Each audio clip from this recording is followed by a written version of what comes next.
रिमरू ने टेम्पेस्ट को एक पावर पैक नेशन बनाया जहां ह्यूमंस और मॉन्स्टर्स पीसफुली साथ मिलकर रहते हैं और डंजन को एक स्मार्ट इकोनॉमिक ट्रैप की तरह लॉन्च किया ताकि एडवेंचरर्स रिवॉर्ड्स के लालच में यहां खींचे चले आए।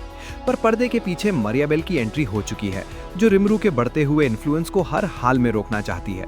लेकिन एपिसोड 2 की शुरुआत वहां से होती है जहां लक और लॉजिक आपस में टकराते हैं। सीन शिफ्ट होता है डंजन के 13th फ्लोर पर जहां मासायुकी अपनी टीम के साथ मॉन्स्टर से भिड़ रहा है, या यूं कहें कि उसकी फटी पड़ी है। जब फ्लोर बॉस ने अटैक किया, मासायुकी ने काउंटर करने की कोशिश की, लेकिन उसका पैर स्लिप हो गया। गिरते वक्त उसकी स्वॉर्ड टूटकर सीधे मॉन्स्टर के सर में जा लगी। उसकी टीम को लगा कि ये कोई गॉड लेवल टेक्निक थी, जहां उसने जानबूझकर अपनी तलवार तोड़ दी ताकि किसी और को चोट न पहुंचे। रिमरू को अच्छे से पता है कि मासायुकी एक नंबर का फ्रॉड है, लेकिन वो इसे रोक नहीं रहा। क्यों? क्योंकि मासायुकी की ये फेक हाइप पूरे वर्ल्ड में फैल रही है, जिससे और भी ज्यादा बकरे यानी एडवेंचरर्स टेम्पेस्ट के डंजन में आ रहे हैं। ये रिमरू का मास्टर प्लान है, मासायुकी को मार्केटिंग टूल की तरह यूज करके डंजन की इकोनॉमी को बूस्ट करना।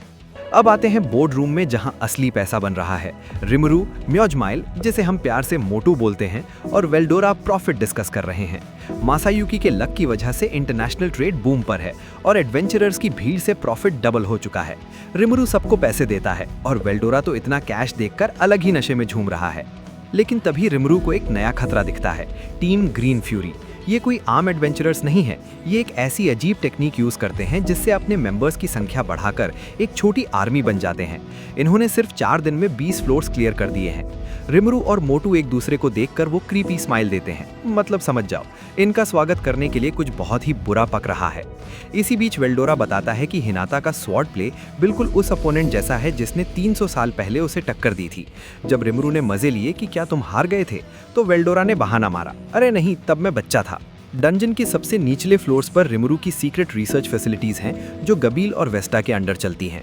रिमरू यहाँ अपना पर्सनल प्रोजेक्ट भी चला रहा है, डियाब्लो के लिए एक परफेक्ट बॉडी यानी वेसल तैयार करना। लेकिन तभी एक बड़ी प्रॉब्लम खड़ी हो जाती है। पता चलता है कि हिनाता साकागुची ने डंजन में रेड कर दी है। असल में हुआ ये था कि लोगों ने फ्लोर 51 के एलिमेंटल कोलोसस की डिफिकल्टी की कंप्लेन की और हिनाता ने ये बात दिल पे ले ली। उसने सोचा ऐसा कौन सा बॉस है जो क्लियर नहीं हो रहा। वो गुस्से में फ्लोर 95 तक पहुंच गई, रास्ते के सारे बॉसेस को गाजर मूली की तरह काटते हुए। हिनाता की इस एक्सीडेंटल रेड ने डंजन मैनेजमेंट की नींद उड़ा दी है, क्योंकि वो डंजन का सारा बैलेंस बिगाड़ रही हैं। रिमरू डिसाइड करता है कि अब बहुत हुआ, अब खुद सीक्रेट बॉस बनकर मैदान में उतरना पड़ेगा। वो एक यूनिक प्लान बनाता है, सोल पोजेशन। एक संख यानी शेल और ब्लैक सर्कल आइटम्स का यूज करके रिमरू, वेल्डोरा और मिलिम अपनी सोल्स को मॉन्स्टर बॉडीज में ट्रांसफर कर देते हैं। लेकिन यहाँ 2 ट्विस्ट्स हैं। पहला ये कि सोल ट्रांसफर के वक्त रिमरू का असली शरीर अनकॉन्शियस हो जाता है, मतलब वो फिजिकली वल्नरेबल है। और दूसरा, मिलिम ने गलती से एक स्लाइम अवतार चूज कर लिया। इनका प्लान क्लियर है, फ्लोर 49 पर जाकर टीम ग्रीन फ्यूरी को रोकना। ये लोग अवतार्स में लड़ेंगे ताकि डंजन की रेपुटेशन बची रहे और किसी को ये ना पता चले कि टेम्पेस्ट के बड़े लीडर्स खुद उनसे भिड़ रहे हैं। तो दोस्तों, असली गेम तो अब शुरू हुआ है। एक तरफ वो क्लोनिंग आर्मी वाली ग्रीन फ्यूरी टीम है जो रिकॉर्ड तोड़ रही है, और दूसरी तरफ खुद रिमरू, मिलिम और वेल्डोरा मॉन्स्टर अवतार्स में उन्हें रियलिटी चेक देने के लिए तैयार हैं। क्या ये सीक्रेट बॉसेस इनका घमंड तोड़ पाएंगे? अगला एपिसोड मिस मत करना, क्योंकि ये अवतार बैटल बहुत ही एपिक होने वाली है। आपको क्या लगता है इस फाइट में कौन जीतेगा? कमेंट करके बताओ, टीम रिमरू या टीम हिनाता। अगर एक्सप्लेनेशन पसंद आई हो तो वीडियो को लाइक करो और चैनल को सब्सक्राइब करना मत भूलना। मिलते हैं अगले एपिसोड के साथ, तब तक के लिए टेक केयर, अलविदा।